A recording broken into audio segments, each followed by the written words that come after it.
Habang ang isang negosyante na papunta din sira ay nagsusumikap bilhin ang pinakamahal na penthouse nang hindi alam na ang may-ari nito ay ang babaeng iniwan niya noon, ang nakatagong katotohanan tungkol sa kanyang nakaraan ay matutuklasan.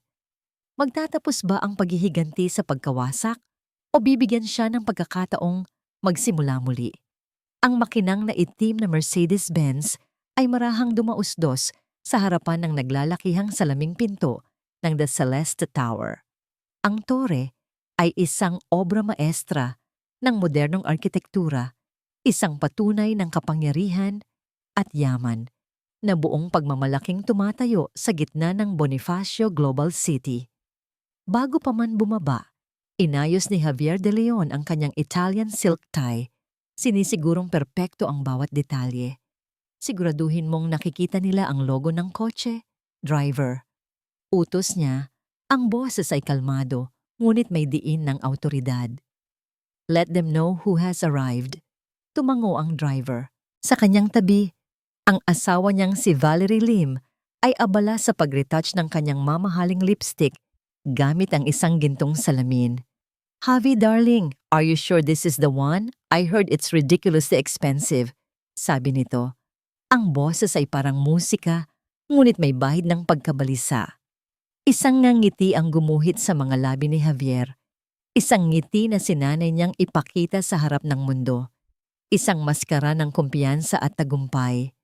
"Valerie, my love, expensive is just a word. Para sa atin, ang salitang iyon ay nangangahulugang karapat-dapat." Bumukas ang pinto ng kotse. Sabay silang lumabas ni Valerie, isang perpektong larawan ng kapangyarihan at karangyaan. Si Javier sa kanyang 200,000 na suit at si Valerie sa kanyang designer dress na mas mahal pa sa taunang sahod ng isang ordinaryong empleyado. Naglakad sila na parang pag-aari nila ang mundo. Ngunit sa ilalim ng perpektong pananamit at ngiting puno ng kumpiyansa, may ibang nangyayari sa loob ni Javier. Habang naglalakad sila sa malawak at malamig na lobby ng The Celeste Tower, isang butil ng pawis ang namuo sa kanyang noo. Pinunasan niya ito nang hindi pinapahalata. Bawat hakbang sa makintab na sahig na gawa sa marmol ay parang isang dagok sa kanyang dibdib. "Diyos ko, sana maging maayos ang lahat." Bulong ng kanyang isip. Sana maniwala sila. Ang totoo, ang lahat ng ito, ang kotse, ang damit, ang imahe, ay isang malaking palabas. Isang desperadong pagsugal, ang De Leon Corp, ang kumpanyang minana niya at pinalago sa pamamagitan ng matatalinong at kung minsan ay maruruming paraan, ay palubog na. Nalulunod siya sa utang. Ang mga investor ay bumibitaw. Ang pagbili sa penthouse na ito, ang pinakamahal at pinaka-eksklusibong unit sa buong Maynila, ang kanyang huling baraha. Ito ang magpapatunay sa lahat na si Javier de Leon ay hindi pa tapos, na siya pa rin ang hari. "Magandang umaga po, sir, ma'am." Bati ng isang babae sa reception, nakangiti ng magalang. "Welcome to the Celeste Tower. May I help you?" Hindi man lang ito tinignan ni Valerie. Inilibot niya ang kanyang mga mata sa lobby na parang isang reynang sinusuri ang kanyang nasasakupan. The decor is adequate. Akala ko mas bongga pa." Si Javier ang sumagot sa receptionist. Ang boses ay walang bahid ng pag-aalinlangan. "We are the De Leons. We have an appointment to view the penthouse." Ang may-ari mismo ang kausap namin. Isang maliit na kasinungalingan, pero kailangan para magkaroon ng bigat ang kanilang pagdating. "Ah, opo. Ang The Celestial Suite," sabi ng receptionist, habang mabilis na tinitipa ang keyboard. "Sandali lang po. Tatawagan ko lang po si Mr. Hernandez, ang aming building manager." Habang naghihintay, naramdaman ni Javier ang paghigpit ng kanyang dibdib. Tumingin siya sa matataas na kisame, sa mga eleganteng chandelier. Ang lugar na ito ay humihinga ng pera. Ang perang wala na siya. Ang kailangan niya ay ang lagda sa kontrata, ang litrato sa dyaryo na may di-headline, "Javier de Leon, buys the most expensive penthouse in the country. Iyon lang ang makakapagligtas sa kanya.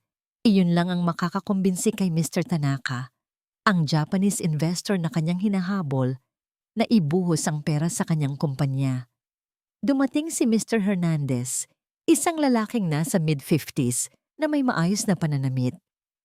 Mr. and Mrs. De Leon, isang karangalan na makilala kayo. Ako po si Benji Hernandez. Pasensya na po at hindi kayo masasamahan ng may-ari ngayon. She is quite busy, but I will personally give you the tour. Muling sumimangot si Valerie. Busy? We came all the way here. Hindi ba niya alam kung sino kami? Ngumiti lang si Javier at tinapik ang kamay ng asawa. Hayaan mo na, darling. Marahil ay may mahalaga siyang ginagawa. Lumingon siya kay Mr. Hernandez. Sige, ituloy na natin. Gusto naming makita ang unit at sana maging mabilis tayo. We don't have all day. Ang pagmamataas sa kanyang boses ay isang sandata. Isang panangga sa takot na unti-unting gumagapang sa kanyang sistema. Habang sinusundan nila si Mr. Hernandez patungo sa isang private elevator, hindi mapigilan ni Javier na isipin ang mga text message mula sa bangko, ang mga tawag mula sa mga taong pinagkakautangan niya. Bawat segundong lumilipas ay parang isang martilyong pumupukpok sa kanyang sentido. Nang makarating sila sa lobby ng penthouse, lalong naging arogante ang tindig ni Javier. Mr. Hernandez, sabi niya, habang hinuhubad ang kanyang salaming pang-araw, I don't need the grand tour. Alam ko na ang lahat tungkol sa lugar na ito. Ang gusto kong malaman ay kung handa na ba ang mga papel. We are ready to make an offer today. Natigilan si Mr. Hernandez. Sir, pero hindi pa po natin napag-uusapan ng presyo at ang mga kondisyon ng may-ari. Hindi problema ang presyo. Mabilis na sagot ni Javier. Tawagan mo ang boss mo, sabihin mo nandito na si Javier De Leon at gusto ko siyang makausap ngayon na. Ito na yon, ang kanyang pinakamalaking bluff. Itinaya niya ang lahat sa isang iglap na ito. Nakita niya ang pag-aalinlangan sa mukha ni Mr. Hernandez, pero nakita rin niya ang paghanga. Ganoon palagi ang epekto niya sa mga tao. Isang aura ng kapangyarihan na hindi matatawaran. Sa sige po, sir, sabi ni Mr. Hernandez at yumuko ng bahagya. Kakausapin ko po siya. Maghintay lang po kayo rito sandali. Umalis si Mr. Hernandez. Iniwan silang dalawa ni Valerie sa marangyang silid. Naglakad si Javier patungo sa malaking bintana. Tanaw ang buong syudad. Para siyang isang Diyos na nakatingin mula sa kanyang Olympus, pero ang pakiramdam niya ay isang mortal na malapit ng mahulog. Ang yabang mo talaga, bulong ni Valerie, pero may ngiti sa kanyang mga labi. Lumapit ito at niyakap siya mula sa likod. I love it. Huminga ng malalim si Javier. Kailangan niyang manalo. Hindi niya pwedeng biguin si Valerie. Higit sa lahat, hindi niya pwedeng biguin ang sarili niya. Lumipas ang 5, 10, 15 minuto. Ang kumpiyansa ni Javier ay unti-unting napapalitan ng pagkainip at pagkatapos ay ng kaba. Bakit ang tagal? Hindi ba nila alam na ang oras niya ay ginto? Nagsimula nang magreklamo si Valerie. Ano ba yan, Javi? Pinaghihintay nila tayo. This is insulting. Calm down, Valerie, sabi ni Javier. Pero kahit siya ay hindi na mapakali. Bawat minuto ng paghihintay ay parang isang kabawasan sa kanyang kapangyarihan. Sa wakas, bumalik si Mr. Hernandez. Ang kanyang mukha ay blanko, mahirap basahin. Naramdaman ni Javier na bumilis ang tibok ng kanyang puso. Ito na ang sagot. Ang hatol sa kanyang kapalaran. Mr. and Mrs. De Leon, sabi ni Mr. Hernandez, ang kanyang boses ay formal at walang emosyon. Ang may-ari po mismo ang gustong makipagkita sa inyo. Paparating na siya. 50 palapag sa itaas ng maingay na syudad, sa loob ng isang opisina na mas malawak pa sa karaniwang condominium unit, may isang uri ng katahimikan na nabibili lamang ng kapangyarihan. Walang maririnig kundi ang mahinang ugong ng air conditioner at ang halos di marinig na pagtipa sa isang keyboard. Ang mga dingding ay gawa sa salamin mula sahig hanggang kisame na nagbibigay ng walang kapantay na tanawin ng buong Metro Manila. Isang konkretong gubat na ngayon ay nasa ilalim ng kanyang mga paa. Sa gitna ng lahat ng ito, nakaupo si Carmela Reyes. Hindi siya nakaupo sa kanyang malaking mesa na gawa sa mahogany, kundi sa isang minimalistang puting sopa. Hawak ang isang tasa ng mainit na tsa. Ang kanyang suot ay isang simpleng-simple, ngunit eleganteng navy blue sheath dress. Walang alahas, maliban sa isang pares ng maliliit na hikaw na diamante. Ang kanyang buhok ay nakatali sa isang masinop na bun. Kalmado ang kanyang mukha, payapa ang kanyang mga mata. Ngunit ang kapayapaang yun ay isang karagatan, tahimik sa ibabaw, ngunit may malalakas na alon na nagngangalit sa ilalim. Sa harap niya ay isang malaking monitor na nakakabit sa dingding, nahahati sa 4 na magkakaibang anggulo ng CCTV. Iisang lugar lang ang pinapakita nito, ang lobby ng penthouse. At sa screen na iyon, para siyang nanonood ng isang silent film na matagal na niyang kabisado ang script. Nandoon si Javier De Leon, naglalakad na parang hari. Ang kanyang mga kamay ay nakalagay sa likod. Ang kanyang dibdib ay nakaumbok sa pagmamataas. At sa tabi niya, si Valerie Lim, abala sa pag-aayos ng kanyang buhok. Ang kanyang mga labi ay nakanguso habang sinusuri ang bawat sulok ng lugar na parang hindi ito karapat-dapat para sa kanya. Hindi naririnig ni Carmela ang kanilang mga sinasabi, pero hindi na niya kailangan. Bawat kilos ni Javier, bawat pag-irap ni Valerie, lahat ay pamilyar. Isang mapait na alaala, isang matagal na sandali, pinanood lang niya sila. Pinanood niya ang pagdating ni Mr. Hernandez. Pinanood niya ang pagkunot ng noo ni Javier nang sabihin nitong wala ang may-ari. Pinanood niya ang aroganteng pagwagayway ng kamay ni Javier na para bang sinasabing, hindi mahalaga ang sinasabi mo, sundin mo lang ang gusto ko. At sa pagtama ng ilaw sa mukha ni Javier sa screen, isang imahe ang biglang sumilay sa isipan ni Carmela. Isang imahe mula sa 5 taong nakalipas. Hindi na ito isang silent film. Ito ay isang bangungot na may tunog.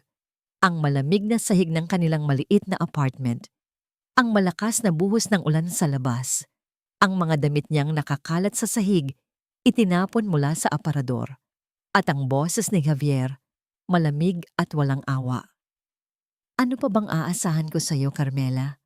Mula ka sa hirap, at habang buhay ka ng magiging mahirap, you are dragging me down. Hindi mo ba nakikita? Isang malaking pabigat ka sa buhay ko. Ang kanyang mga hikbi. Javi, wag mo namang gawin to. Mahal kita. At ang mga huling salita na tumatak sa kanyang kaluluwa na paulit-ulit niyang naririnig sa kanyang mga panaginip. Pag-ibig, wala kang kwenta. At hinding-hindi ka magiging karapat-dapat para sa akin. Tandaan mo yan. Ang tasa sa kamay ni Carmela ay bahagyang nanginig. Isang patak ng tsaa ang tumapon sa kanyang palad. Mainit. Ang init na yon ang nagpabalik sa kanya sa kasalukuyan. Dahan-dahan niyang ibinaba ang tasa sa mesang salamin sa kanyang harapan. Ipinikit niya ang kanyang mga mata ng 1 segundo, huminga ng malalim, at pagkatapos ay iminulat itong muli. Ang bakas ng sakit at kalungkutan ay nawala na. Ang pumalit dito ay isang matigas at matalas na determinasyon. Tumingin siya ng muli sa monitor. Ngayon, hindi na niya nakikita ang lalaking minsan niyang minahal. Ang nakikita niya ay isang target, isang proyekto. Ana, tawag niya. Ang boses ay mahinahon, ngunit sapat na para marinig sa buong opisina. Isang babaeng nasa late 20s, ang kanyang executive assistant, ang mabilis na lumapit mula sa kanyang mesa sa sulok. Yes, Miss Reyes? Anong sabi ng huling report ng ating source? Tanong ni Carmela.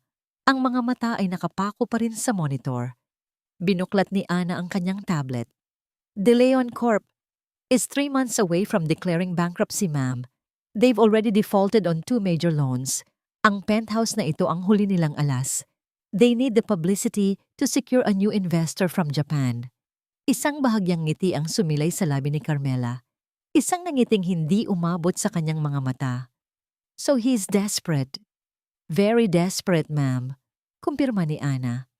Good. Simpleng sagot ni Carmela. Muli siyang sumimsim ng tsaa. Ang init nito ay parang nagbibigay lakas sa kanya. Pinapakalma ang anumang natitirang kaba sa kanyang sistema. Ito na ang araw na hinintay niya sa loob ng 5 taon. Bawat gabi ng pag-iyak, bawat araw ng pagtatrabaho, hanggang sa halos hindi na niya maramdaman ng pagod. Bawat sakripisyo, lahat ay para sa sandaling ito. Biglang tumunog ang intercom ni Ana. Sinagot niya ito ng mabilis. Yes, Benji? Okay.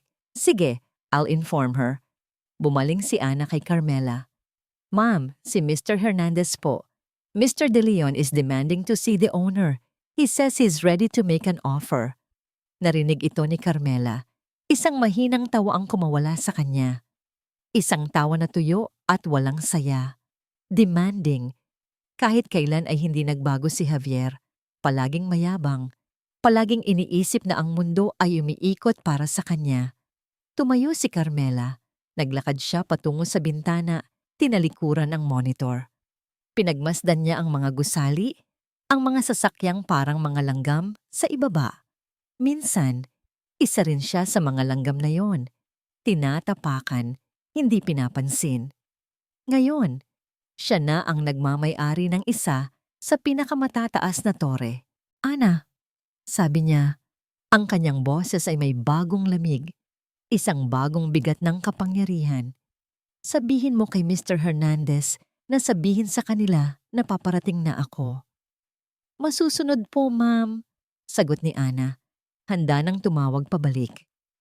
Pero, dagdag ni Carmela, lumingon siya ng bahagya. Ang kanyang anino ay humahaba sa sahig.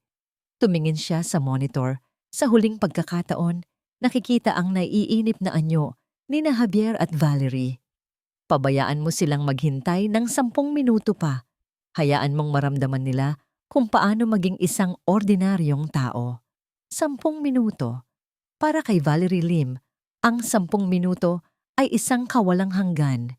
Lalo na kung ang paghihintay ay ginagawa sa isang lugar na, sa kanyang opinyon, ay hindi sapat para sa kanyang presensya. This is ridiculous, Javi. Bulong niya sa pang-4 na pagkakataon, ang kanyang boses ay tila isang pusa na hindi napagbigyan ng gusto. Anong klaseng serbisyo to? We are their biggest potential clients. Dapat nilalatagan nila tayo ng red carpet, hindi pinaghihintay na parang mga delivery boy. Naglakad-lakad siya sa lobby ng penthouse. Ang takong ng kanyang lubutin stilettos ay gumagawa ng matinis na tunog sa sahig na gawa sa Italian marble. Bawat tapak ay isang pagpapahayag ng kanyang pagkainip.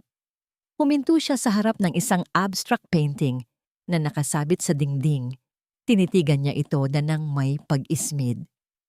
At ano to? Mukhang gawa lang ng bata. Hindi siya pinansin ni Javier na nakatayo pa rin malapit sa bintana, nakatalikod sa kanya. Nakikita ni Valerie ang tensyon sa mga balikat nito. Ang perpektong postura nito ay bahagyang nababawasan na ng di mapakaling paggalaw ng mga daliri nito. Lumapit si Valerie at inilabas ang kanyang compact mirror, isang piraso ng ginto at perlas na may logo ng Chanel. Sinuri niya ang kanyang mukha. Perpekto pa rin ang kanyang makeup. Walang kahit isang hibla ng buhok na wala sa lugar. Siya si Valerie Lim, ang babaeng laging perpekto. Ang babaeng kinaiinggitan sa bawat social event. Ang babaeng nanalo. Nanalo. Iyon ang salitang laging nagpapatatag sa kanya. 5 taon na ang nakalipas, siya ang nanalo. Ipinagpalit siya ni Javier mula sa isang, ano nga ba ulit yon? Isang simple, walang-wala, at iyaking babae, si Carmela. Ang pangalan ay nag-iwan ng mapait na lasa sa kanyang bibig. Naaalala pa niya ang araw na yon, Ang huling komprontasyon. Nakita niya ang itsura ni Carmela, basang-basa sa ulan, nagmamakaawa, habang siya ay komportableng nakaupo sa loob ng kotse ni Javier, nanonood na parang isang pelikula. Iyon ang tagumpay. Ngayon, ang tagumpay na yon ay kailangang patuloy na patunayan. Kailangan niya ng penthouse na ito, hindi lang para sa negosyo ni Javier, kundi para sa kanya, para sa kanyang imahe, para sa mga susunod na party na kanyang iho-host, para sa mga litratong ipopost niya sa Instagram na may caption na, "Just another Tuesday in our humble abode." Penthouse living in the Celeste Tower, blessed. Ang bawat like at heart ay isang kumpirmasyon ng kanyang halaga. Javi, are you even listening to me? Maktol niya. Isinasara ang kanyang compact mirror ng may kasamang lakas. Humarap sa kanya si Javier. Ang ngiti nito ay pilit. I'm listening, Valerie. Maghintay lang tayo, okay? Malapit na yan. Malapit na. Kanina mo pa sinasabi yan. Ang kanyang boses ay tumaas ng bahagya. Ang takot na matagal na niyang itinatago sa ilalim ng mga layer ng makeup at mamahaling damit ay nagsimulang gumapang palabas. Ang takot na baka ang lahat ng ito ay mawala. Ang totoo, alam niya, hindi siya tanga. Naririnig niya ang mga pabulong na tawag ni Javier sa gabi. Nakikita niya ang mga sobre na may markang urgent at final notice. Kaya ninin mamasig pami. Ramdam niya ang desperasyon sa bawat halik at yakap nito. Ang kanilang perpektong mundo ay isang bahay na gawa sa baraha at isang malakas na hangin lang ang kailangan para gumuho ang lahat. At ang penthouse na ito, ang kanilang huling pader laban sa hangin. Kapag hindi natin nakuha to, tapos na tayo. Ang boses sa kanyang isip ay malamig at malinaw. Babagsak si Javier. At kapag bumagsak siya, babalik ako sa dati. Ang dati ay isang buhay na pilit niyang tinatakasan. Isang buhay na walang designer bags, walang European vacations, walang paghanga mula sa mataas na lipunan. Isang buhay ng pagiging ordinaryo. Ang pagiging ordinaryo para kay Valerie ay mas masahol pa sa kamatayan. Kaya naman ang bawat minuto ng paghihintay ay isang uri ng torture. Hindi ko na kaya to, Javi. Let's go, sabi niya. Sabay kuha sa kanyang Hermes Birkin bag. Kung ganyan sila ka-unprofessional, then I don't want to live here anymore. Marami pang ibang penthouse sa BGC. Valerie, stop it! Saway ni Javier, ang boses ay mas matigas na ngayon. Hinawakan siya nito sa braso. Wala nang iba. Ito na yon. Kailangan natin to. So just, please, magtiis ka ng kaunti. Ang pagmamakaawa sa mata ni Javier ay nagbigay sa kanya ng isang munting kasiyahan, ngunit pinalala rin nito ang kanyang takot. Kung ang isang Javier de Leon ay nagmamakaawa na, gaano nakalala ang sitwasyon? Bago pa siya makasagot, isang tunog ang pumutol sa kanilang tensyon. Ting! Ang tunog ng private elevator na bumubukas sa kabilang dulo ng lobby. Sabay silang napalingon ni Javier. Mabilis niyang inayos ang kanyang sarili, ibinalik ang maskara ng isang mayaman at kontentong asawa. Isang babae ang lumabas mula sa elevator, kasunod ang isa pang babae na may hawak na tablet. Ang babaeng nasa unahan ay may tindig ng kapangyarihan. Nakasuot ito ng navy blue na damit. Simple pero halatang mahal. Ang kanyang lakad ay may kumpiyansa. Hindi ito tumingin sa kanilang direksyon. Naglakad ito na parang hangin lang sila, dumiretso sa isang pinto sa gilid ng lobby na hindi nila napansin kanina. Nang makapasok ang dalawa, nagsara ang pinto na nang walang tunog. Naiwan silang muli sa katahimikan. Si Valerie ang unang bumasag dito. Ang boses ay puno ng pagkainis at pagtataka. Sino yon? Ang bastos, bulong niya kay Javier. Hindi man lang tayo tinapunan ng tingin. Ganoon ba ang may-ari ng lugar na to? Walang modo. Pinagmasdan ni Javier ang pintong pinasukan ng babae. Ang kanyang muka ay nagpapakita ng pagkalito. Hindi ko alam, sagot niya. Marahil isa lang sa mga importanteng tenant dito. Ngunit sa isip ni Valerie, may iba siyang naramdaman. Isang pamilyar na pakiramdam. Isang kaba na hindi niya maipaliwanag. Na para bang ang babaeng iyon, sa kanyang simpleng damit at tahimik na presensya, ay mas makapangyarihan pa sa lahat ng brilyanteng suot niya. At ang pakiramdam na yon ang mas nagpatakot sa kanya. Ang pintong pinasukan ng babaeng naka-navy blue ay muling bumukas. Sa pagkakataong ito, si Mr. Hernandez ang unang lumabas. Ang kanyang mukha ay pawisan at ang kanyang nangiti ay halatang pilit. Sumunod sa kanya ang babae. Ang katulong nitong si Ana ay nasa likuran, laging handa. Nakatayo si Javier de Leon na parang isang estatwa ng pagkayamot. Ang bawat segundo na lumipas ay isang insulto sa kanyang pangalan.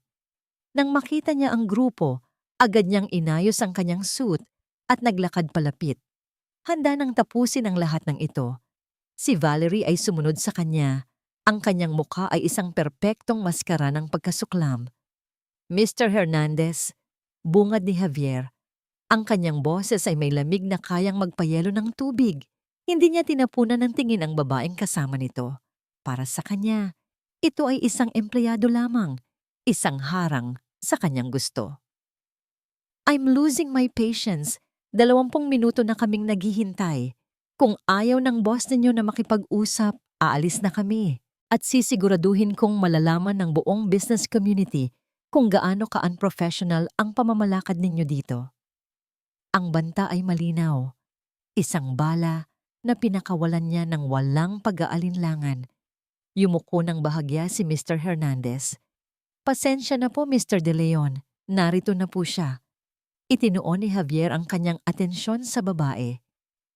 Ngayon niya lang ito sinuri ng maigi. Simple lang ito. Masyadong simple. Ang damit nito ay maganda. Oo, pero walang logo na maipagmamamalaki. Ang mukha nito ay pamilyar sa isang paraan na hindi niya matukoy. Marahil ay nakita na niya ito sa isang magazine o sa isang party dati. Isa sigurong middle-level executive na isip niya. Isang taong may sapat na posisyon para maging arogante, pero hindi sapat na posisyon para harapin siya ng direkta. He smirked internally. Mga taong nagkakaroon ng kaunting kapangyarihan, lumalaki agad ang ulo. Miss, sabi ni Javier, ang kanyang tono ay ang tonong ginagamit niya sa mga taong mas mababa sa kanya, puno ng pagka-patronize. Kanina pa kami dito. Pakitawag ang boss mo. Tell her that Javier de Leon does not like to be kept waiting. Let's get this over with, shall we? Sa tabi niya, narinig niya ang mahinang pagtikim ni Valerie. Alam niya ang ibig sabihin noon.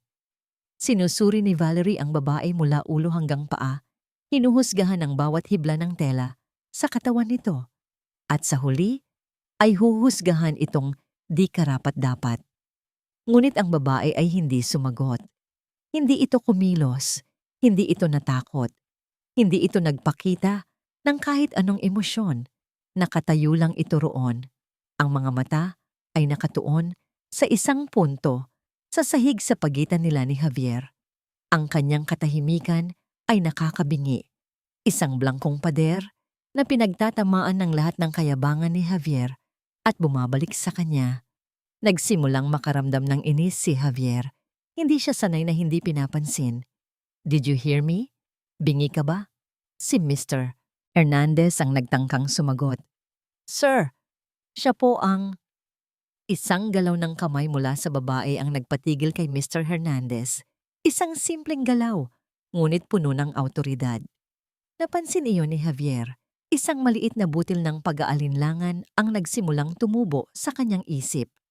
At pagkatapos, dahan-dahan, itinaas ng babae ang kanyang ulo. Ang paggalaw ay mabagal, sinadya, na para bang bawat milimetro ay kinakalkula para sa pinakamalaking epekto. Ang kanyang mga mata, na kanina'y nakatago, ay dahan-dahang nag-angat hanggang sa magtama ang kanilang mga paningin. At sa sandaling iyon, para kay Javier, ang mundo ay tumigil. Ang maingay na syudad sa labas ng bintana ay nawalan ng tunog. Ang malamig na hangin mula sa air conditioner ay biglang naging napakainit. Ang tibok ng kanyang puso, na kanina'y kalmado at kontrolado, ay biglang kumabog ng napakalakas sa kanyang dibdib, na parang isang kabayong gustong kumawala. Ang mukha. Hindi na ito ang mukha ng isang estranghero. Hindi na ito ang mukha ng isang middle-level executive. Ang hugis ng mga labi, ang kurba ng mga kilay, at higit sa lahat, ang mga mata. Ang mga matang iyon, minsan ay puno ng pagmamahal para sa kanya, puno ng luha dahil sa kanya, puno ng sakit na siya ang may gawa. Ngayon, ang mga matang iyon ay puno ng isang bagay na hindi niya makilala. Isang matigas na kapayapaan, isang malamig na kapangyarihan. Ang lahat ng hangin ay tila hinigop mula sa baga ni Javier. Ang kanyang maskara ng kumpiyansa ay nabasag at naging 1,000 piraso. Ang mga salitang sinabi niya kanina ay bumalik sa kanya, sumasampal sa kanyang mukha. Miss, bingi ka ba? Hindi. Imposible. Isang multo, isang masamang panaginip. Ang babaeng nasa harap niya ay hindi dapat naririto. Ang babaeng nasa harap niya ay dapat nasa isang probinsya, nagtatrabaho sa isang maliit na kumpanya, o marahil ay nakapag-asawa ng isang ordinaryong lalaki. Dapat ay isa siyang malungkot na alaala. Isang talababa sa kanyang kwento ng tagumpay. Pero narito siya, sa turing ito, sa penthouse na ito, at nakatingin siya sa kanya na parabang siya, si Javier de Leon ang basura. Isang pangalan ang nabuo sa kanyang lalamunan, garalgal at halos hindi marinig. Isang pangalan na matagal na niyang ibinaon sa limot. Carmela. Ang katahimikan na sumunod ay mas matindi pa. Nakita niya ang pagkalito sa mukha ni Valerie. Naramdaman niya ang titig ni Mr. Hernandez at ni Ana. At pagkatapos, isang maliit, halos hindi mahahalata, nangiti ang gumuhit sa mga labi ni Carmela. Hindi ito isang masayang nangiti. Ito ay isang nangiti ng tagumpay. Isang nangiti na nagsasabing nakahanda na ang lahat at ikaw ang huling piyesa. Nagsalita si Carmela. Ang kanyang boses, hindi na ang mahinang boses na naaalala niya. Ito ay kalmado, kontrolado, at matalas na parang isang patalim. It's Miss Reyes for you, sabi nito. Bawat salita ay malinaw at may diin. At hindi ko ipinagbibili ang penthouse na ito, Javier. Huminto siya sandali, hinahayaan ang mga salita na bumaon. At pagkatapos, ibinigay niya ang huling nakamamatay na dagok. Dahil sa katunayan, dito ako nakatira. Ang mga huling salita ni Carmela ay binitawan sa hangin na parang mga batong ibinagsak sa isang tahimik na lawa. Ang mga alon ng pagkabigla ay unang tumama kay Javier, pagkatapos ay kay Valerie, at sa huli ay tila yumanig sa buong pundasyon ng marangyang lobby. Dito ako nakatira. Ang 6 na salitang yon ay umalingaw-ngaw sa isipan ni Javier, paulit-ulit, na parang isang sirang plaka. Sinubukan ng kanyang utak na iproseso ang impormasyon, ngunit ito ay tumatanggi. Ito ay isang katotohanan na napaka-imposible, napaka-absurdo, na parabang sinabi sa kanya na ang araw ay sumisikat na ngayon sa kanluran. Si Carmela? Ang Carmela na kilala niya? Ang babaeng umiiyak sa sahig dahil sa isang nabasag na plato? Ang babaeng masaya na sa isang simpleng dinner sa isang karinderya? Ang babaeng iniwan niya dahil isa itong pabigat? Siya ang nagmamay-ari ng lahat ng ito? Ngunit ang babaeng nasa harap niya ngayon ay hindi na ang Carmela na yon. Ang tindig, ang pananamit, ang tingin sa mga mata nito, isang tingin na tila tumatagos sa kanyang kaluluwa, nakikita ang lahat ng kanyang kasinungalingan, lahat ng kanyang takot. Ito ay isang estranghera na may mukha ng kanyang nakaraan.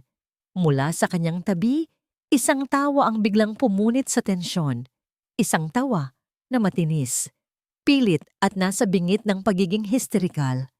Nagpapatawa ka ba? Sabi ni Valerie. Ang kanyang mga mata ay nanlalaki sa di makapaniwalang pagtingin kay Carmela.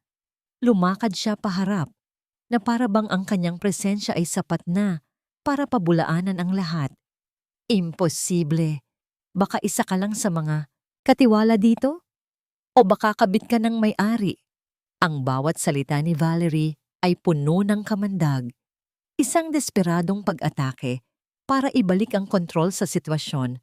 Ngunit ang mga salita ay tila tumalbog lang sa pader ng katahimikan ni Carmela. Hindi sumagot si Carmela. Sa halip, tumingin siya sa kanyang assistant na si Ana. Isang bahagyang tango lang ang kanyang ibinigay. Naintindihan ni Ana ang hudyat. Lumapit ito, hawak ang kanyang tablet. Ipinakita niya ang screen kay Valerie. Naroon, sa digital na anyo, ang mga dokumento, ang titulo ng lupa, ang mga permit ng gusali, ang mga papeles ng korporasyon. At sa bawat pahina, isang pangalan ang malinaw na nakasulat bilang solong may-ari at chairperson, Carmela Reyes. Ang kulay sa mukha ni Valerie ay unti-unting nawala, na parang isang pintura na binuhusan ng thinner. Ang kanyang bibig ay bumukas, ngunit walang salitang lumabas. Ang kanyang mga mata ay mabilis na nagpalipat-lipat mula sa tablet patungo sa mukha ni Carmela, na para bang sinusubukan niyang hanapin ang pandaraya, ngunit wala. Ang tanging nakita niya ay ang malamig at di matinag na katotohanan. Sa pagkakataong yon, si Javier naman ang kumilos. Ang kanyang pagkabigla ay napalitan ng isang emosyon na mas pamilyar sa kanya, ang pagnanais na mabuhay. Desperasyon. Carmi, sabi niya, ang kanyang boses ay biglang naging malambing, puno ng pagsusumamo. Ito ang boses na ginagamit niya para makuha ang gusto niya. Lumakad siya palapit, iniwan si Valerie na natigilan. Carmi, mag-usap tayo. Please. Sinubukan niyang abutin ang braso ni Carmela, ngunit mabilis na humakbang paatras si Ana, nagsisilbing harang. Ang mukha ni Carmela ay nanatiling blanko. Wala na tayong dapat pag-usapan pa, Mr. De Leon. Meron, Carmi. Giit ni Javier, ang kanyang boses ay nababasag na. Ang maskara niya ay tuluyan ng gumuho, inilalantad ang takot at kahihiyan sa ilalim. Patawarin mo na ako. Alam kong nagkamali ako. Malaki ang pagkakamali ko. Pero, nagbago na ako. Please, bigyan mo ako ng pagkakataon. Para kay Carmela, ang eksenang ito ay isang bagay na matagal na niyang pinangarap sa kanyang mga pinakamadilim na gabi. Ang makita si Javier De Leon na nagmamakaawa sa kanyang harapan. Ang marinig sa bibig nito ang mga salitang akala niya ay hinding-hindi nito sasabihin. Ito ang tagumpay. Ito ang matamis na paghihiganti. Ngunit habang pinapanood niya ang lalaking minsan niyang minahal na nagkakalat sa kanyang harapan, wala siyang naramdamang kasiyahan. Wala siyang naramdamang saya. Ang tanging naramdaman niya ay isang nakakapagod na bigat. Isang pakiramdam ng pagiging tapos na para bang isinasara na niya ang huling pahina ng isang napakahabang libro. Pagkakataon? Ulit ni Carmela, at sa unang pagkakataon, isang emosyon ang gumuhit sa kanyang boses. Isang mapait na amusement. Ang pagkakataon ay ibinibigay sa mga taong karapat-dapat, Javier. At 5 taon na ang nakalipas, ipinakita mo sa akin na hindi ka isa sa kanila. Tumingin siya sa 2 security guard na alertong nakatayo malapit sa elevator. Isang tingin lang ang kailangan.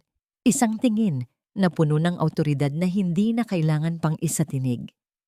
Hindi. Carmela, wag. Sigaw ni Javier nang maintindihan niya ang mangyayari. Ngunit huli na ang lahat. Lumapit ang 2 guard. Ang isa ay marahang ngunit may diing humawak sa braso ni Javier. Ang isa naman ay lumapit kay Valerie, na tila na stroke at hindi makagalaw. Ilabas ninyo ang mga basurang ito, utos ni Carmela. Ang kanyang boses ay kalmado ngunit may bigat na parang isang hatol ng hukom. Ang mga salitang iyon, ang parehong mga salita na minsan ay ibinato sa kanya, ay ngayon bumabalik sa pinagmulan. Ang pagtutol ni Javier ay naging marahas.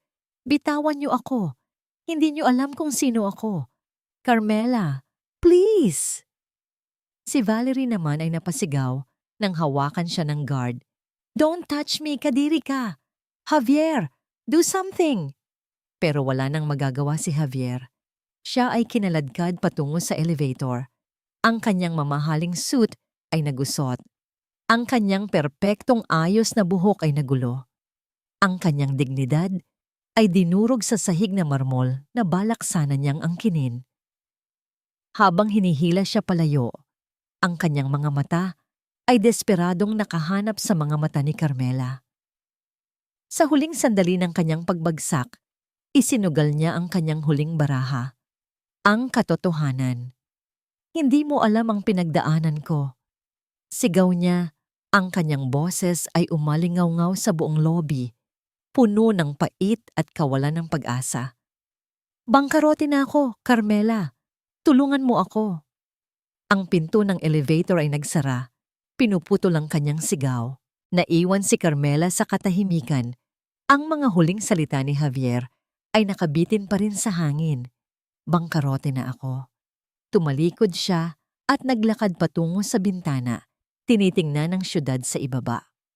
Ang paghihiganti ay kumpleto na. Ang kaaway ay natalo na. Ngunit bakit? Sa halip na magdiwang, ang tanging nararamdaman niya ay isang nakakabinging kahungkagan. Ang pagbukas ng pinto ng service elevator ay kasing bilis ng pagbagsak ng isang gilotina. Sina Javier at Valerie ay hindi basta pinalabas. Sila ay itinulak. Itinulak palabas sa likurang entrance ng The Celeste Tower, isang daanan para sa mga delivery at basura. Napasuray si Valerie sa kanyang mataas na takong, muntik nang matumba sa maruming semento, kung hindi lang siya nahawakan ng guard sa braso. Get your filthy hands off me! Sigaw niya. Iwinawaksi ang kamay ng guard na parabang ito ay isang ipis. Ang pinto ay nagsara. Nang may malakas na kalabog, iniwan sila sa init ng hapon. Ang sikat ng araw ay tila isang spotlight na nakatutok sa kanilang dalawa. Sa gitna ng bangketa, habang ang mga ordinaryong tao, mga empleyadong naglalakad, mga driver na naghihintay, ay napapalingon, nagbubulungan, nagtataka kung anong iskandalo ang nagaganap. Ang perpektong damit ni Javier ay lukot na.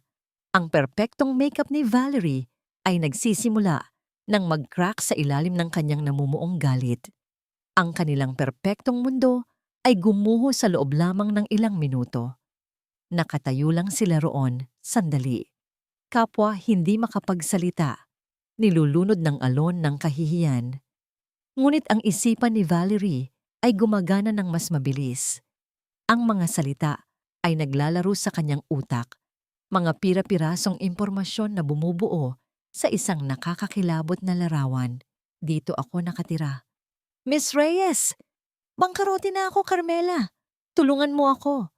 Ang huling sigaw ni Javier. Iyon ang pumatay sa lahat. Ang huling pako sa kabaong. Dahan-dahan, lumingon si Valerie kay Javier. Ang kanyang mukha ay kalmado sa isang nakakatakot na paraan. Ang kanyang mga mata, na kanina'y puno ng di makapaniwalang tingin, ay ngayon, 2 piraso ng matigas at malamig na yelo. Bangkarote? Tanong niya. Ang kanyang boses ay isang mapanganib na bulong. Totoo ba yon, Javier? Yung sinigaw mo kanina? Hindi makatingin. Nang diretso si Javier, ang kanyang tingin ay nasa sahig, sa isang basag na tile sa semento. Valerie, let's talk about this at home. Mag-usap tayo ng maayos. Maayos? Ulit niya. At pagkatapos ay isang malakas na tawa ang kumawala sa kanya. Isang tawa na walang bakas ng saya, puno ng pag-uyam.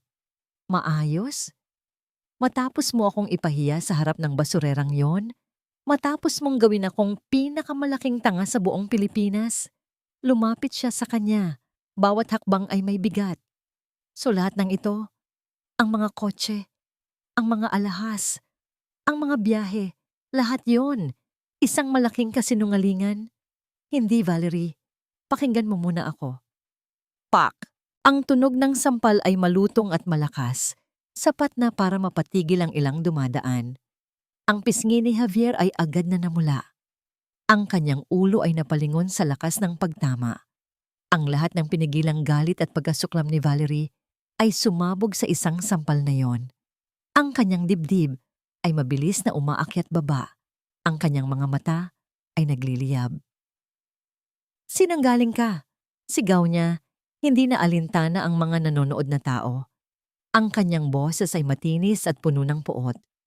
Ginawa mo akong tanga. Ipinagmalaki kita sa lahat. Ipinagtanggol kita sa mga kaibigan ko na nagsasabing baka hindi ka na kasing yaman ng dati. At ito ang gagawin mo sa akin?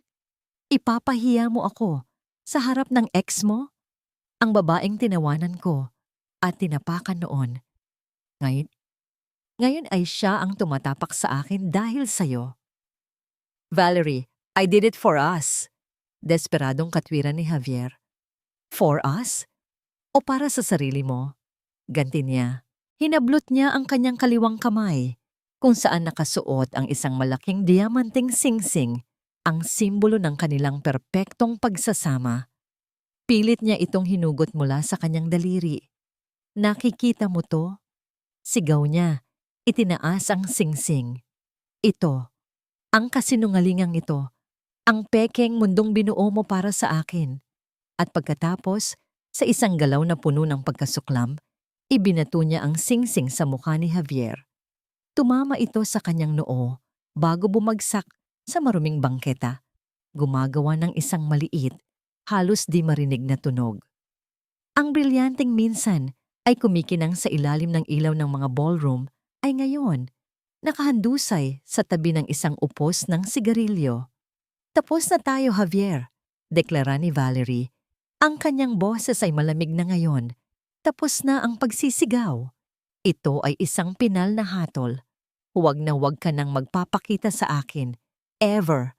Kukunin ko ang lahat ng kaya kong kunin at bahala ka nang mabulok sa impyerno. Tumalikod siya, hindi na lumingon pa.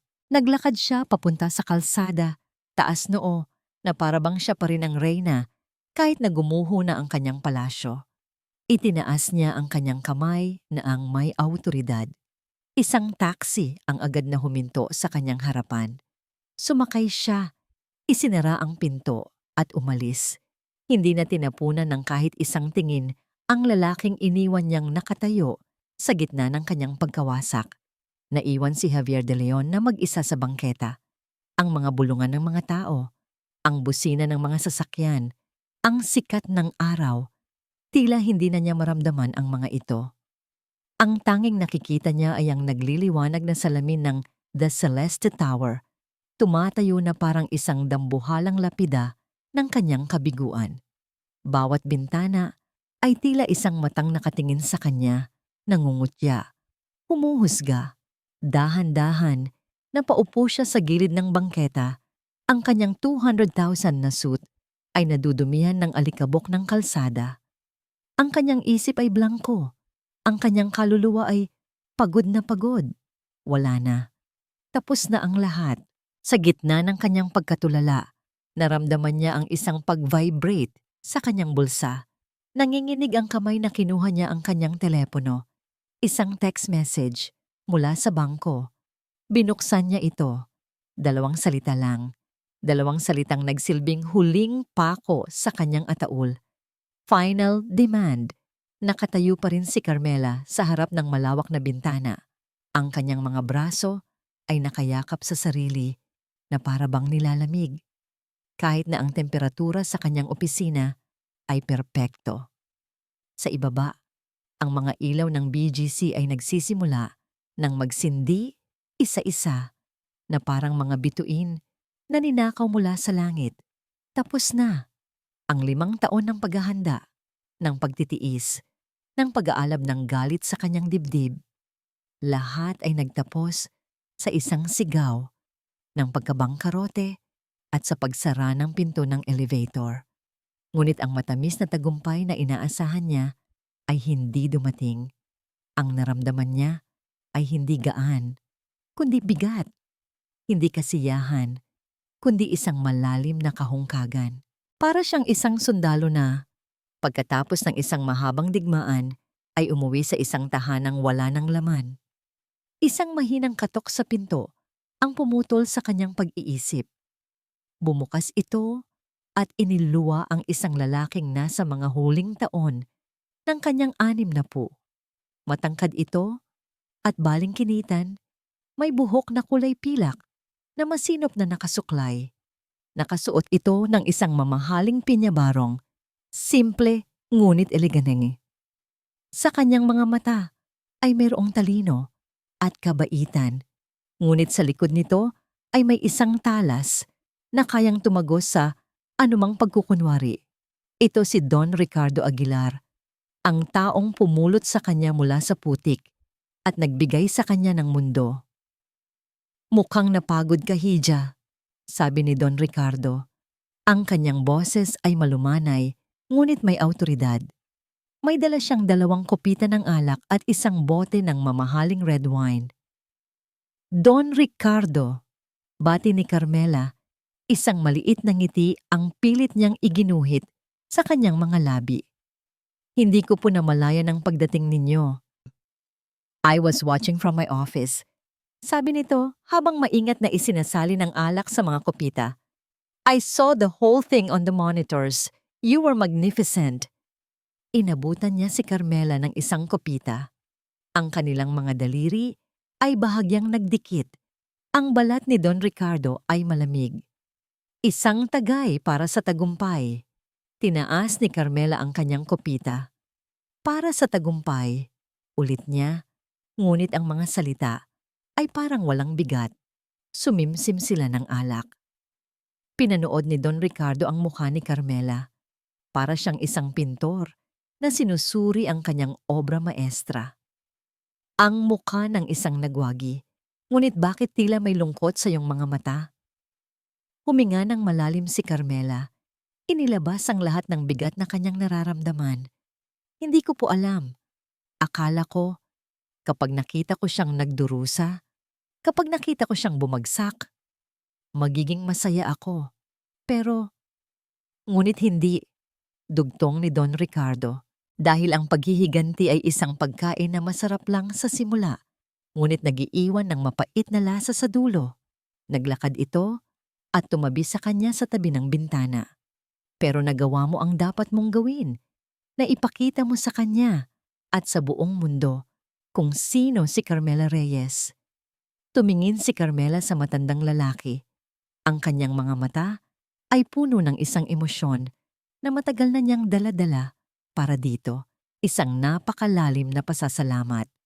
Wala po ito kung hindi dahil sa inyo, Don Ricardo. Kung hindi niyo ako natagpuan noon, hindi ko alam kung nasaan ako ngayon. Marahil ay isa pa rin akong basahan na umiiyak sa isang madilim na sulok. Utang ko po sa inyo ang lahat. Ang alaala ay malinaw pa rin.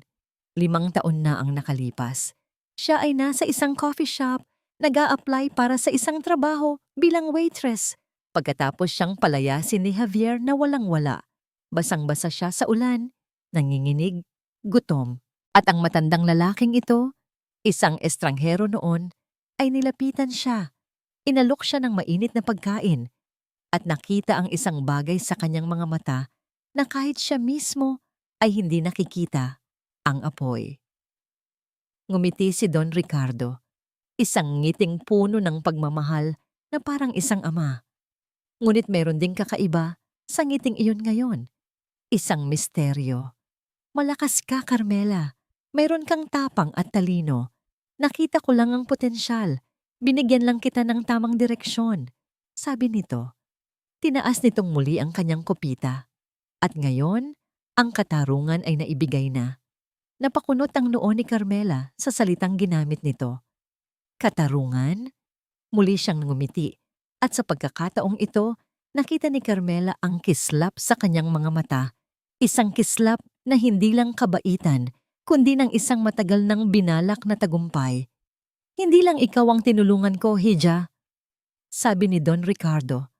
Ang kanyang boses ay bahagyang bumaba. Mas personal, mas mapanganib. Tinulungan ko rin ang sarili ko na makuha ang hustisya. Ang pakiramdam ng pagkalito ay nagsimulang gumapang sa sistema ni Carmela, pinapalitan ng pasasalamat. Hustisya? Hindi ko po maintindihan, Don Ricardo. Hustisya para saan po? Uminom muna ng alak si Don Ricardo. Tumingin ito sa syudad sa ibaba na para bang may isang multo mula sa nakaraan na kanyang nakikita sa mga gusali. Nang magsalita siyang muli, ang kanyang boses ay may lamig na ngayon lang narinig ni Carmela. Kilala mo ba kung sino ang dahilan kung bakit muntik nang bumagsak ang Aguilar Group? 5 taon na ang nakakaraan. Isang batang empleyado na puno ng ambisyon. Isang ahas na nagnakaw ng isang napakahalagang proposal. Ibinenta ito sa aming pinakamalaking kakompetensya at sinigurong ako ang masisisi sa lahat. Huminto ito at dahan-dahang lumingon.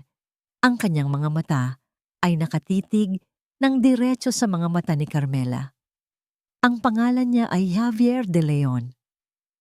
Ang pangalan ni Javier de Leon na binigkas mula sa bibig ni Don Ricardo ay hindi tumama kay Carmela na parang isang sampal.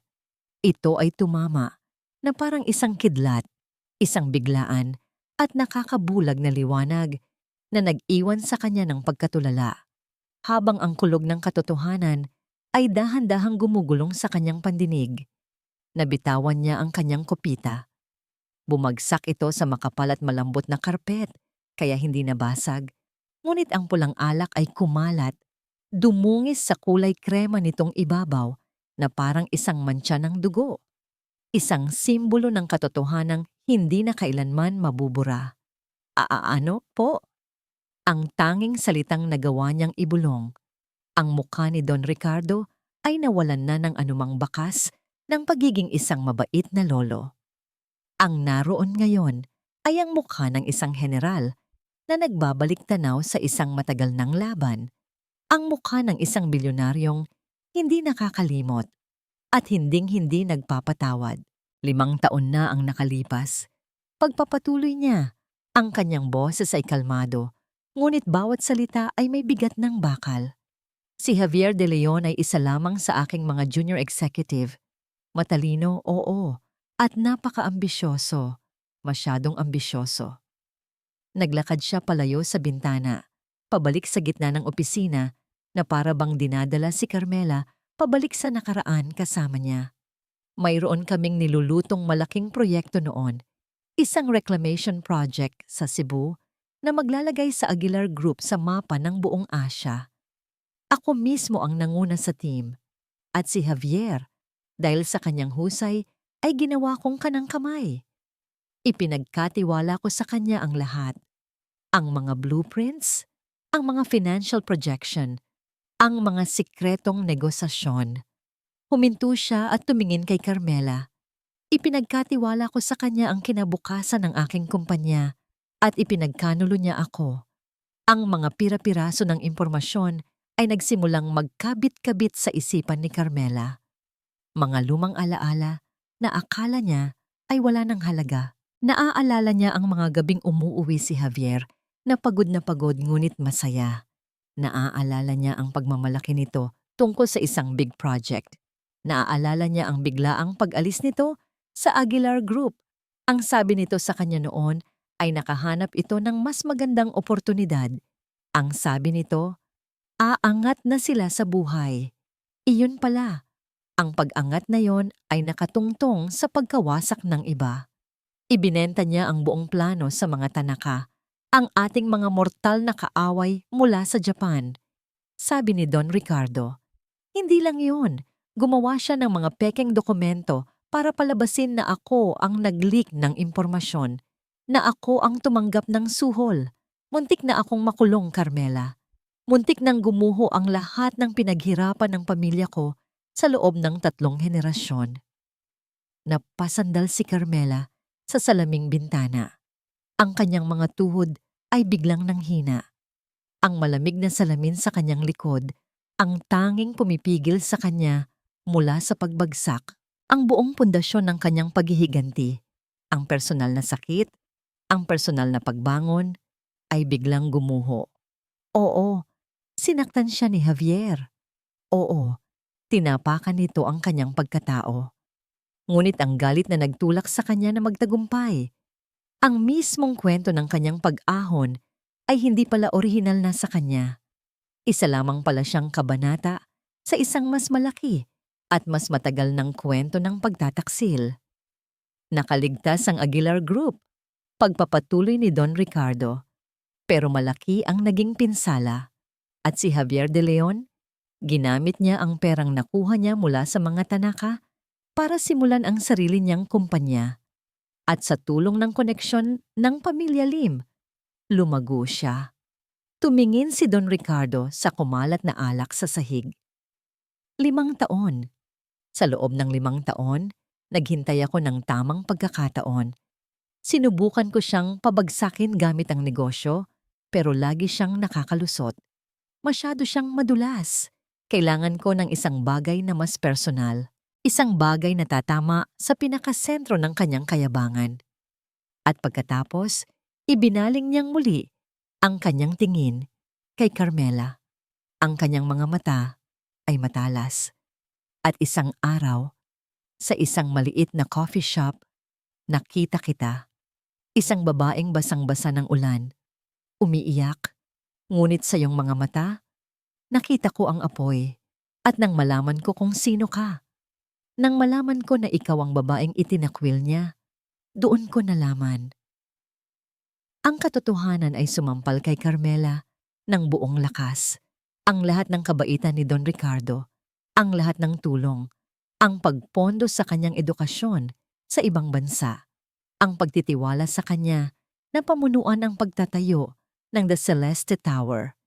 Hindi lang ito dahil sa awa o dahil sa nakita nitong potensyal. Ito ay isang kalkulado at perpektong inorkestrang paghihiganti. At siya, si Carmela Reyes, siya ang sandata, siya ang bala, siya ang karma. Ang kapangyarihan na akala niya ay nakuha niya sa sarili niyang pawis at dugo ay biglang naramdamang hiram lamang. Ang tronong kanyang inuupuan ay hindi pala niya pag-aari, kundi itinayo para sa kanya. Ang tagumpay na kanyang ipinagdiriwang ay tagumpay pala ng iba. Naramdaman niya ang galit. Isang panibagong uri ng galit. Galit kay Javier. Dahil mas malalim pa pala ang kasalanan nito. Ngunit naramdaman din niya ang isang bagay na kumukurot sa kanyang puso. Pakiramdam niya ay ginamit siya. Kaya, lahat ng ito ay isang plano? Tanong niya. Ang kanyang boses ay nanginginig. Ito ay tadhana, Hija, pagtatama ni Don Ricardo. Ako lang ang gumawa ng paraan para matupad ito. Ibinigay ko sa iyo ang mga armas, pero ikaw ang lumaban. Ikaw ang nanalo. At ngayon, nasa kamay mo ang huling pagbagsak niya. Lumapit ito at marahang ipinatong ang kanyang kamay sa balikat ni Carmela. Ang kanyang paghawak ay mabigat. Puno ng inaasahan. Huwag mo akong bibiguin. Iniwan siya ni Don Ricardo sa opisina, kasama ang dumudungis na mantsa ng alak sa sahig at ang mas mabigat na mantsa ng katotohanan sa kanyang isipan.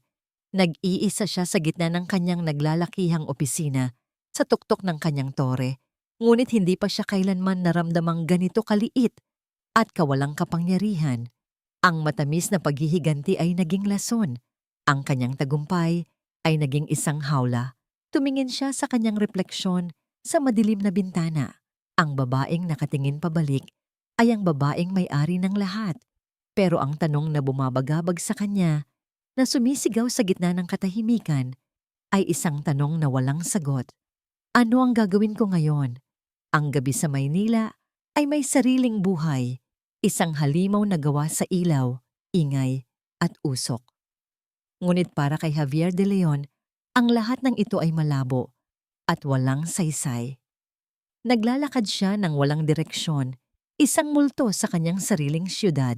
Ang mga busina ng sasakyan ang sigawan ng mga nagtitinda sa bangketa, ang tawanan ng mga grupong dumadaan, lahat ay tumatagos lang sa kanya. Ang mamahalin niyang sapatos na Italian leather na dati sa mga makintab na sahig lang ng mga boardroom at hotel lobby tumutuntong, ay ngayon nadudumihan ng alikabok at kung anumang dumi ng kalsada. Ilang oras na siyang naglalakad.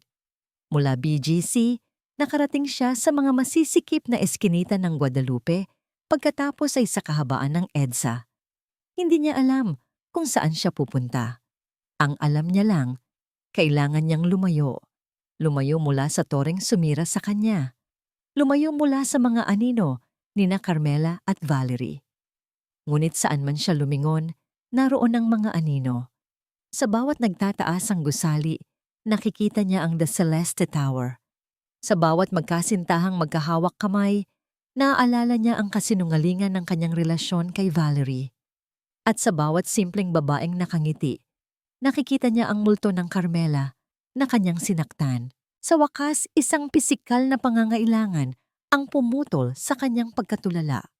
Gutom. Isang kumakalam na sikmura na nagsasabing kailangan niyang kumain para mabuhay, kahit na wala na siyang nakikitang dahilan para mabuhay pa. Napadpad siya sa harap ng isang maliit, maingay, ngunit maliwanag na karinderya. Ang amoy ng nilulutong bawang at pritong isda ay humila sa kanya papasok. Ang lugar ay simple lang, mga plastik na mesa at upuan, isang detubong TV na nagpapalabas ng isang lumang pelikula at isang salaming estante kung saan nakahilera ang mga ulam. Ang mga tao sa loob ay napatingin sa kanya. Isang lalaking nakapangmayaman na suit, kahit gusot at marumi na, ay isang pambihirang tanawin sa lugar na yon. Naramdaman ni Javier ang kanilang mga titig, mapanuri, nagtataka. Dati, ang mga titig na tulad nito ay magmumula sa paghanga. Ngayon, pakiramdam niya ay isa siyang kakaibang hayop na naligaw sa maling kulungan.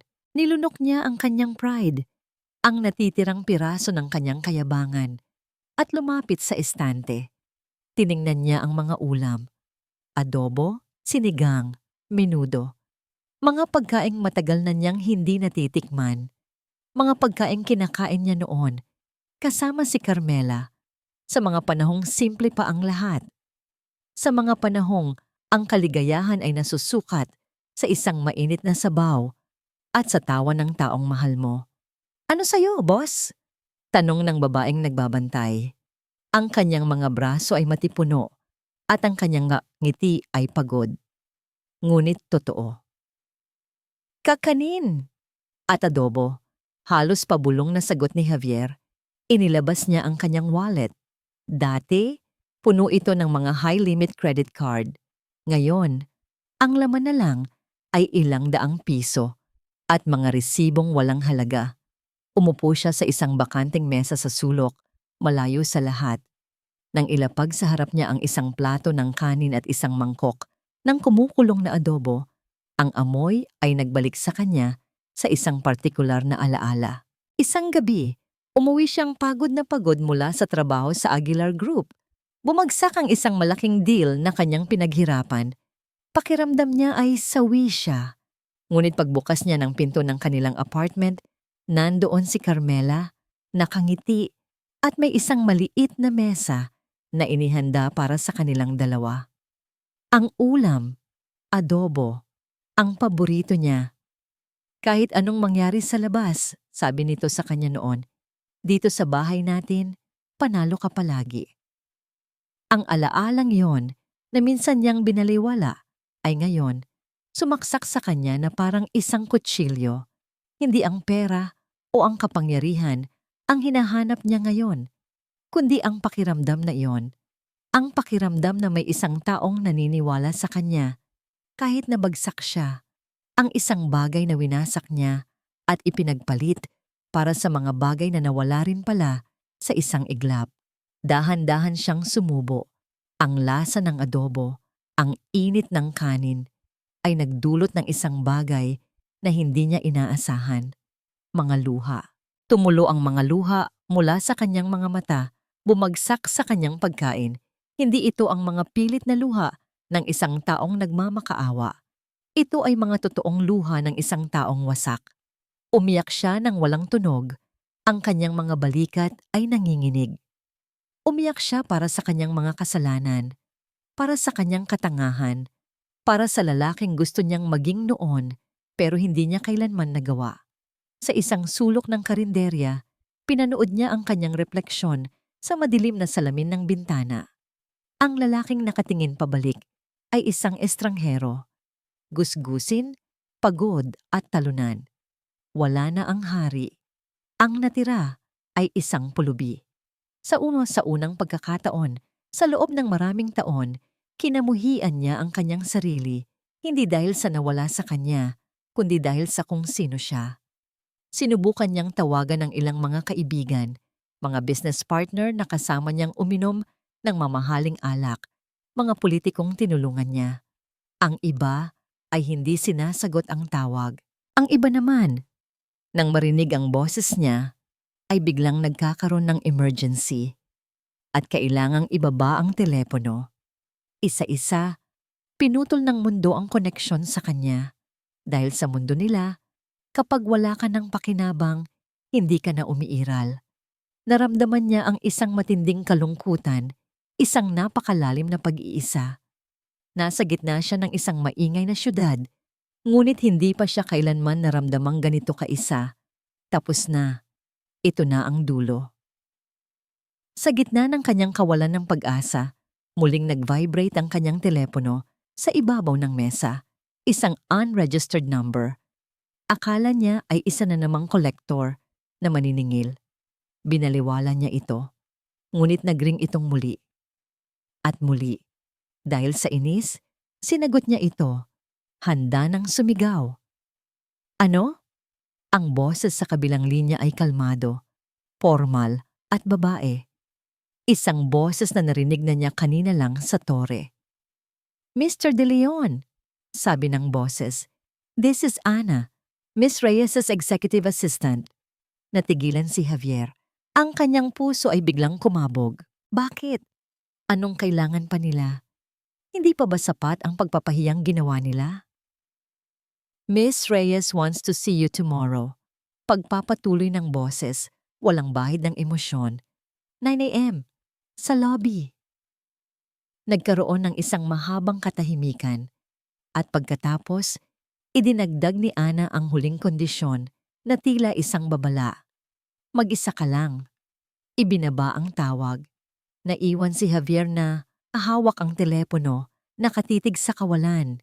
Isang imbitasyon, isang utos, isang panibagong laro na hindi niya alam ang mga patakaran. Hindi niya alam kung ito ay isang bitag o isang uri ng pagpapahirap. Ngunit sa gitna ng kanyang pagkawasak, isang maliit at halos patay ng kislap ang biglang sumindi. Ang kislap ng pag-aalinlangan, ng pagtataka. At sa unang pagkakataon, sa buong maghapon na yon, isang bagay maliban sa kawalan ng pag-asa ang kanyang naramdaman. Ang pagsikat ng araw sa Bonifacio Global City ay isang tanawing nagkakahalaga ng milyon-milyon. Mula sa bintana ng kanyang penthouse, pinanood ni Carmela ang dahan-dahang pagliwanag ng kalangitan, ang mga sinag ng araw na humahalik sa mga bubong ng mga nagtataasang gusali. Ang syudad ay unti-unting nagigising, ngunit si Carmela ay hindi natulog. Buong gabi siyang nakaupo sa dilim, kasama lamang ang mga multo ng kanyang nakaraan at ang bigat ng isang desisyon. Ang mga salita ni Don Ricardo ay umalingaw-ngaw sa kanyang isipan na parang isang sumpa. Nasa kamay mo ang huling pagbagsak niya. Huwag mo akong bibiguin. Ang utos ay malinaw. Wasakin si Javier De Leon. Wasakin siya nang walang matitira. I-file ang mga kaso para sa mga utang nito. Bawiin ang lahat ng ari-arian. Ipakulong siya para sa mga panlolokong ginawa nito. Ibaon siya sa lupa ng napakalalim na hindi na siya kailanman muling makakaahon. Iyon ang hustisya na hinintay ni Don Ricardo. Iyon Iyon ang paghihiganting ipinangako sa kanya at iyon ang dapat niyang gawin. Ngunit habang nakatingin siya sa kanyang refleksyon sa salamin, ang babaeng nasa tuktok ng mundo, ang reyna sa kanyang trono, isang malamig na katotohanan ang gumapang sa kanya. Kung gagawin niya iyon, ano ang ipinagkaiba niya kay Javier? Si Javier ay naging isang halimaw dahil sa walang katapusang ambisyon. Siya ba ay magiging isang halimaw dahil sa walang katapusang paghihiganti? Ang hawla ni Javier ay gawa sa kasakiman. Ang sa kanya ba ay magiging gawa sa galit? Hindi. Ang 5 taong pagpapakahirap niya ay hindi para maging isang kopya ng taong sumira sa kanya. Ang pag-ahon niya mula sa abo ay hindi para sunugin naman ang mundo ng iba. Ang pagbangon niya ay para sa iisang bagay lang, para maging malaya. At ngayon niya naintindihan, ang tunay na kalayaan ay hindi ang pagkulong sa iyong kaaway. Ang tunay na kalayaan ay ang kakayahang lumakad palayo, hindi na muling lumingon, at iwanan ang lahat ng bigat ng nakaraan. Ang pagpapatawad ay hindi para sa taong nagkasala. Ito ay para sa sarili, para sa kapayapaan ng sariling kaluluwa. Nang tumunog ang alarm sa kanyang telepono, hudyat na oras na para sa kanyang pakikipagkita, nakapagdesisyon na siya. Hindi ang desisyon ni Don Ricardo, kundi ang sarili niyang desisyon. 9:09 ng umaga. Nasa isang tahimik na coffee shop, si Carmela, sa ground floor ng The Celeste Tower, hindi sa kanyang opisina, hindi sa kanyang penthouse. Pinili niya ang isang lugar na neutral, isang lugar na walang bahid ng kapangyarihan o paghihiganti. Eksaktong 9:00, isang anino ang tumigil sa harap ng kanyang mesa. Dahan-dahan siyang nag-angat ng tingin, si Javier de Leon. Ngunit hindi na ito ang Javier de Leon na kanyang nakita kahapon. Wala na ang mamahaling suit. Ang suot niya ay isang simpleng polo shirt na halatang luma na at pantalon na kupas na. Wala na ang kumpiyansa sa kanyang tindig. Ang kanyang mga balikat ay nakakrus. Ang kanyang ulo ay nakayuko. Ang kanyang mga mata ay pagod at may malalalim na eye bags. Mukha siyang isang lalaking nilabanan ng lahat ng demonyo sa loob ng isang gabi at natalo. Hindi siya nagsalita. Hindi rin nagsalita si Carmela. Hinintay lang niya. Umupo si Javier sa silyang nasa harap niya, hindi man lang siya tinitingnan sa mata. Ang kanyang mga kamay ay nanginginig ng bahagya habang ipinapatong niya ito sa mesa. Ang katahimikan sa pagitan nila ay puno ng mga salitang hindi na kailangang bigkasin. 5 taon ng sakit, galit at pagsisisi. Sa wakas, si Javier ang unang bumasag sa katahimikan. Ang kanyang boses ay garalgal, mahina at puno ng pagtanggap sa kanyang kapalaran. Gawin mo na ang dapat mong gawin, sabi niya. Ang kanyang tingin ay nasa ibabaw ng mesa. Deserve ko to. Lahat ng ito. Alam ko. Walang pagmamakaawa. Walang pagdadahilan. Isang simpleng pag-amin lang. Isang pagsuko. Tinitigan siya ni Carmela ng matagal. Hinanap niya ang bakas ng dating Javier. Ang mayabang, ang mapanlait, ang walang puso. Ngunit wala na siyon. Ang lalaking nasa harap niya ay isang basag na salamin. Isang taong nawalan na ng lahat, pati ng sarili. Hindi siya umimik. Sa halip, kinuha niya ang isang puting sobre na nasa tabi ng kanyang tasa ng kape. Isang simpleng business envelope na walang kahit anong marka. Dahan-dahan, itinulak niya ito sa ibabaw ng mesa, patungo kay Javier. Ang galaw ay simple lang, ngunit para kay Javier, ito ay tila isang hatol na ibinababa. Tumingin siya sa sobre na para bang ito ay isang ahas na handa siyang tuklawin. Pagkatapos ay tumingin siya kay Carmela sa unang pagkakataon. Ang kanyang mga mata ay puno ng takot. Nanginginig ang kanyang mga kamay habang inaabot ang sobre. Alam niya kung ano ang maaaring laman nito. Isang demanda para sa utang, isang kaso ng estafa, isang notice of foreclosure. Ang huling papel na magsasara sa kabanata ng kanyang buhay at magbubukas ng pinto ng kulungan. Huminga siya ng malalim, Inihahanda ang sarili sa pinakamasama. Marahan niyang binuksan ang sobre. Ang tunog ng napupunit na papel ay tila napakalakas sa katahimikan ng coffee shop. Inilabas niya ang laman. Isang piraso ng papel, nakatupi sa 3. Binuklat niya ito. Hindi ito isang demanda. Hindi ito isang notice. Napako ang kanyang tingin sa mga salitang nakasulat sa papel. Binasa niya ito. Binasa niya ulit. At binasa niya sa pangatlong pagkakataon dahil ang kanyang isip ay tumatangging maniwala sa kanyang nakikita. Ang kanyang paghinga ay biglang naging mababaw. Isang kakaibang init ang gumapang sa kanyang dibdib. Ang kanyang mga mata ay nagsimulang manlabo. Dahan-dahan, itinaas niya ang kanyang ulo at tumingin kay Carmela. Ang kanyang mukha ay isang maskara ng ganap na pagkalito at hindi makapaniwalang pagtingin. Isang luha ang tumulo mula sa kanyang kanang mata, sinundan ng isa pa. At sa gitna ng kanyang mga luhang hindi niya mapigilan, isang tanong ang nabuo sa kanyang nanginginig na mga labi. Isang tanong na halos hindi niya masambit. Bakit?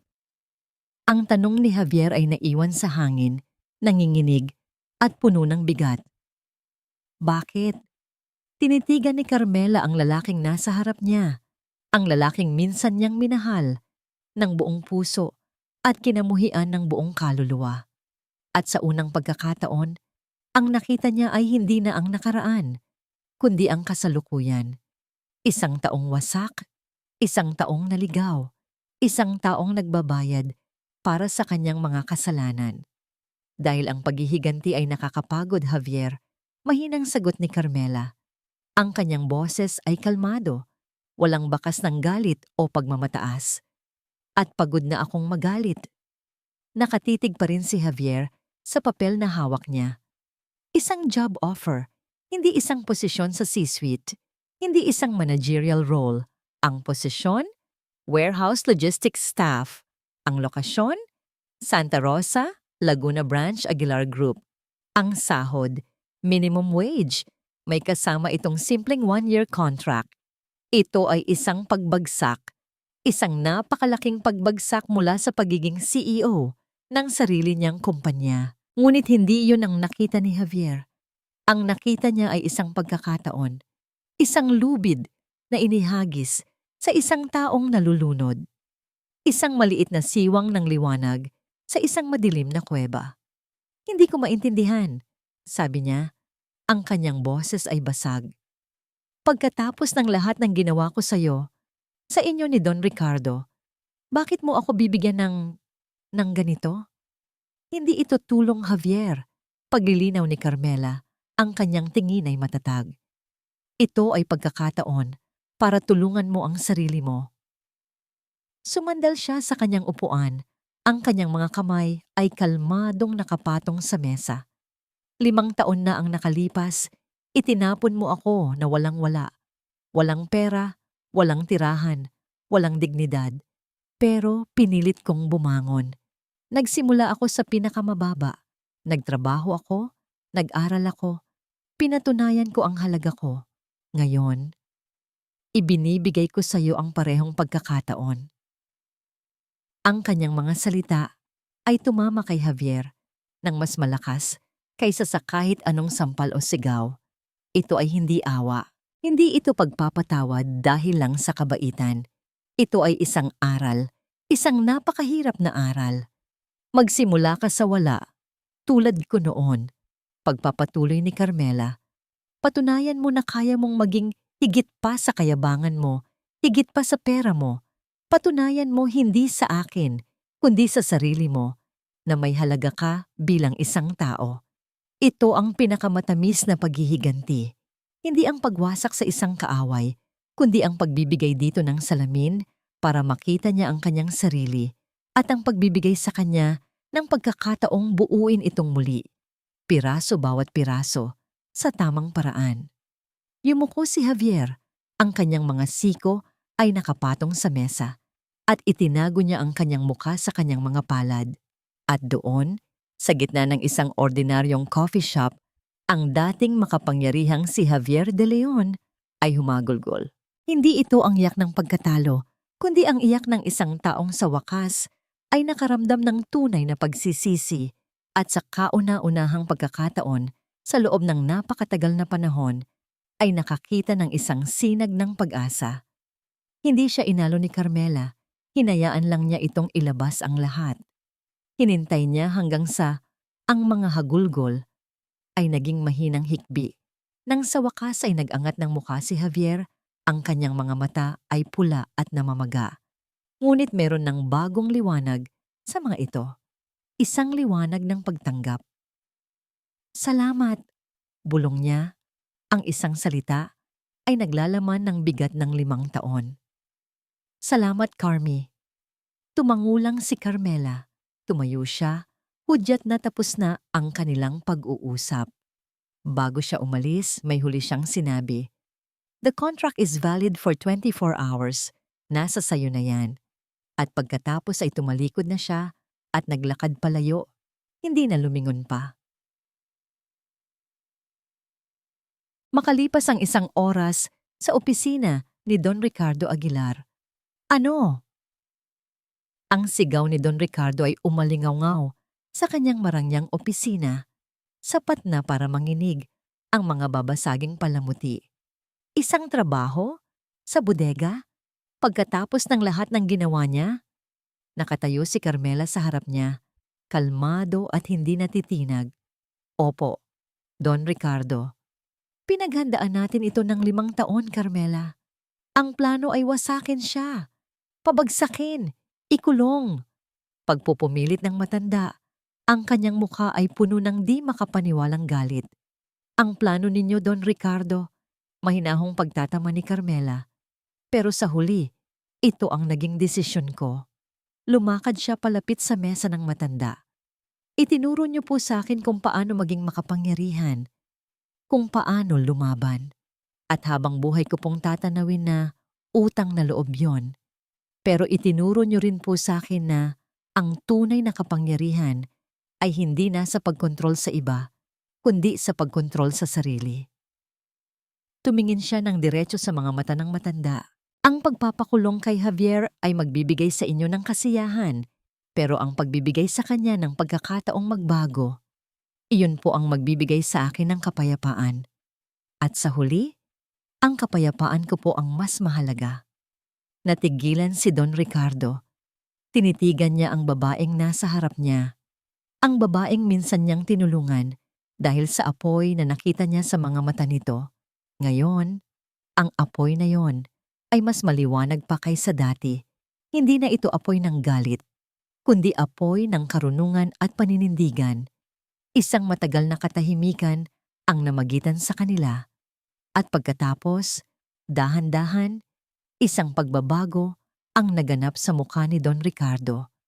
Ang galit ay napalitan ng pag-unawa at pagkatapos ng isang bagay na hindi pa kailanman naipakita sa kanya ng matanda. Paghanga. Sumandal ito sa kanyang upuan at bumuntong hininga. You have a good heart, Carmela. Better than mine.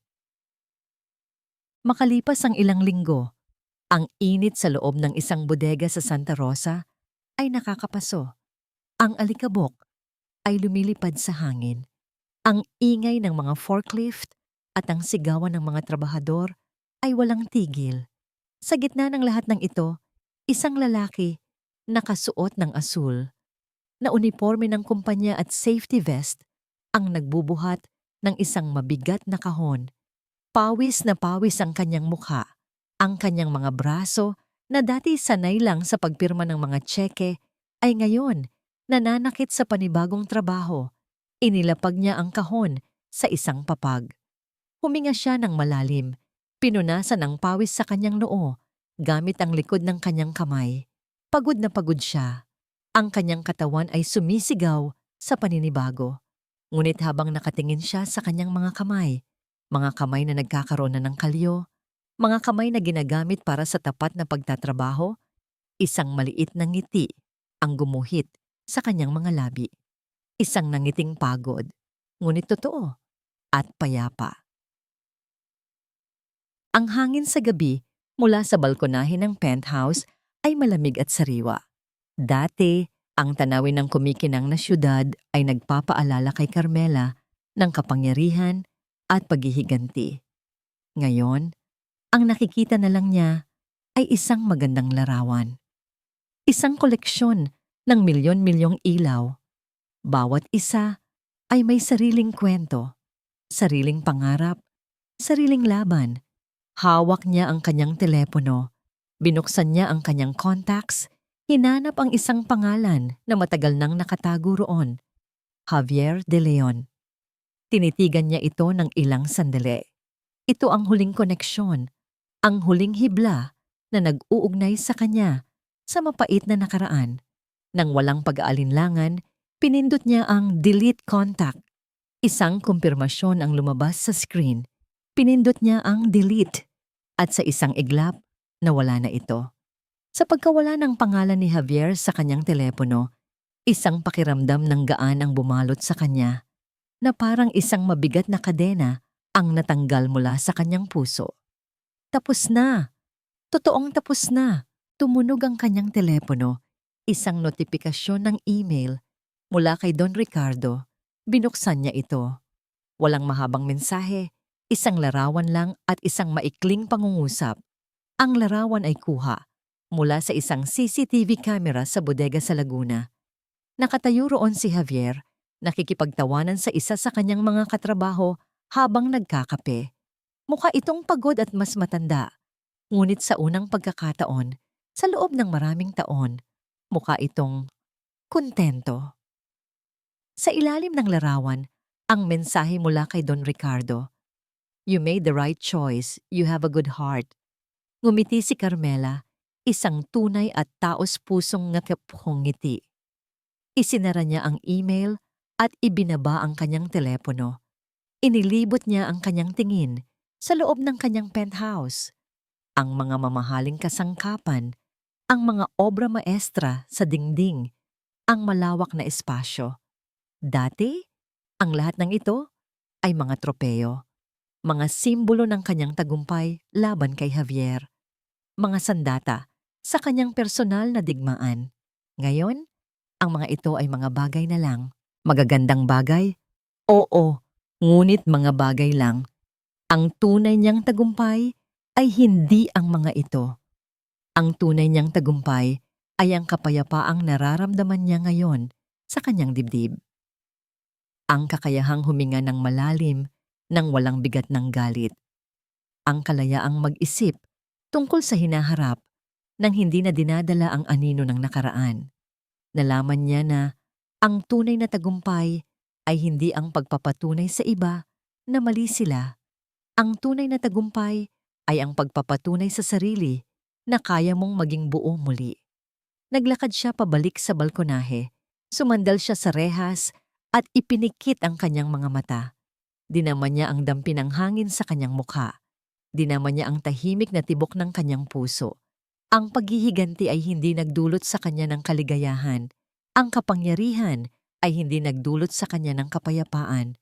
Ang nagdulot sa kanya ng lahat ng yon ay ang isang simpleng desisyon, ang piliin ang sarili niyang katahimikan kaysa sa pagbagsak ng iba. At sa gitna ng katahimikan ng gabi, sa tuktok ng tore na minsan ay simbolo ng kanyang paghihiganti. At ngayon ay simbolo na ng kanyang muling pagsilang. Isang salita ang kumawala sa kanyang mga labi. Isang bulong na tinangay ng hangin. Isang deklarasyon ng kanyang tunay na tagumpay. Malaya na ako. Ang kwentong ito ay hindi lamang isang paghihiganti, kundi isang aral tungkol sa lakas ng pagpapatawad at ang kalayaan mula sa galit. Kapag ang isang tao ay kayang bitawan ang mga sakit ng nakaraan at piliin ang landas ng kapayapaan, ito ang pinakamalaking tagumpay. Ang masasamang tao ay makakatanggap ng nararapat na parusa, ngunit ang mabubuti ay tiyak na makakamtan ang kanilang gantimpala. Kung kayo ang nasa posisyon ng pangunahing nanvat, kaya ba ninyong magpatawad sa mga nagtakda ng inyong pagkatalo?